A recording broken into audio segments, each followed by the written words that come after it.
आप सभी श्री हरि विष्णु भक्तों को नमस्कार। स्वागत है अनुकरणीय सनातन पर। आज मैं आपको कार्तिक मास महात्म्य के 31वें अध्याय की कथा सुनाने जा रही हूँ। आइए श्रवण करते हैं पावन कथा।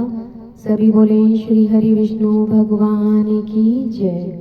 श्रीमन्नारायण नारायण हरि हरि, भजमन नारायण नारायण हरि हरि।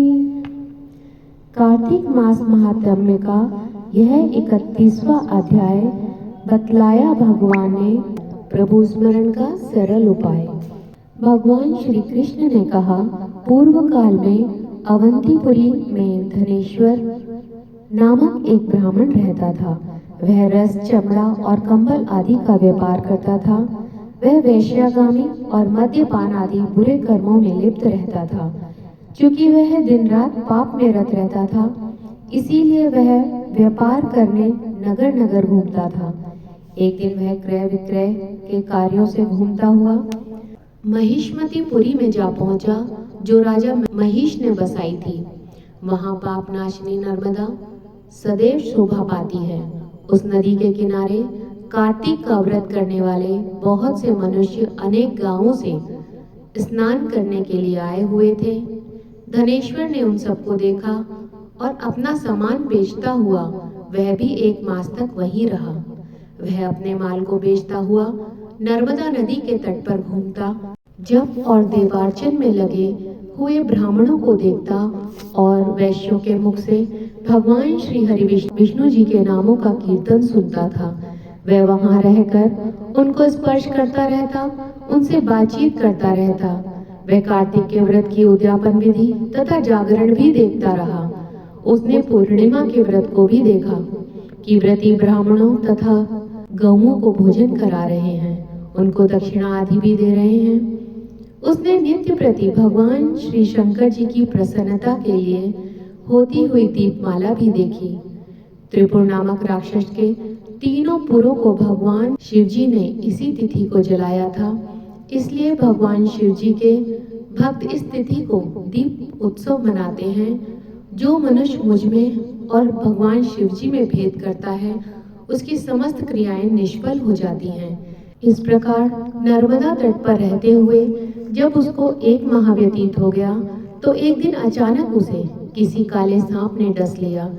इससे विवल होकर वह भूमि पर गिर पड़ा। उसकी यह दशा देखकर वहां के दयालु भक्तों ने उसे चारों ओर से घेर लिया और उसके मुंह पर तुलसी दल मिश्रित जल के छींटे देने लगे। जब उसके प्राण निकल गए तो यमदूतों ने आकर उसे बांध लिया और कोड़े बरसाते हुए उसे यमपुरी ले गए। उसे देखकर चित्रगुप्त ने यमराज से कहा, इसने बाल्यावस्था से लेकर आज तक केवल बुरे कर्म किए हैं। इसके जीवन में तो पुण्य लेश मात्र भी दृष्टिगोचर नहीं होता। यदि मैं पूरे 1 वर्ष तक भी आपको सुनाता रहूं, तो भी इसके पापों की सूची समाप्त नहीं होगी।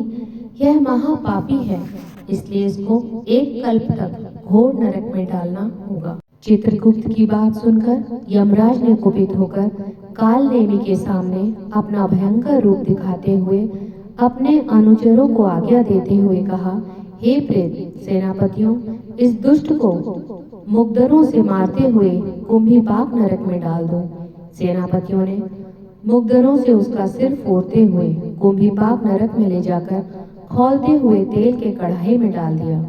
प्रेत सेनापतियों ने उसे जैसे ही तेल के कढ़ाई में डाला, वैसे ही वहां का कुंड शीतल हो गया। ठीक उसी प्रकार जिस प्रकार पूर्व काल में प्रहलाद जी को डालने से दैत्यों की जलती हुई आग ठंडी हो गई थी। यह विचित्र घटना देखकर प्रेत सेनापति यमराज के पास गए और उन्होंने सारा वृतांत कहा। सारी बात सुनकर यमराज भी आश्चर्यचकित हो गए और इस विषय में पूछताछ करने लगे। उसी समय नारद जी वहां आए और यमराज से कहने लगे, सूर्यनंदन, यह ब्राह्मण नरकों का उपयोग करने योग्य नहीं। जो मनुष्य पुण्य कर्म करने वाले लोगों के दर्शन, स्पर्श और उनके साथ वार्तालाप करता है, वह उनके पुण्य का 6वां अंश प्राप्त कर लेता है। यह धनेश्वर तो 1 मास तक श्री हरि जी के कार्तिक व्रत का अनुष्ठान करने वाले असंख्य मनुष्यों के संपर्क में रहा है। अतः यह उन सबके पुण्यांश का भागी हुआ है। इसको अनिच्छा से पुण्य प्राप्त हुआ है, इसीलिए यह यक्ष की योनि में रहे और पाप भोग के रूप में सब नरक का दर्शन मात्र करके ही यम यातना से मुक्त हो जाए। भगवान श्री कृष्ण ने कहा, सत्यभामा, नारद जी के इस प्रकार कहकर चले जाने के पश्चात धनेश्वर को पुण्यात्मा समझते हुए यमराज ने दूतों को उसे नरक दिखाने की आज्ञा दी। सभी बोले श्री हरि विष्णु भगवान की जय। श्रीमन नारायण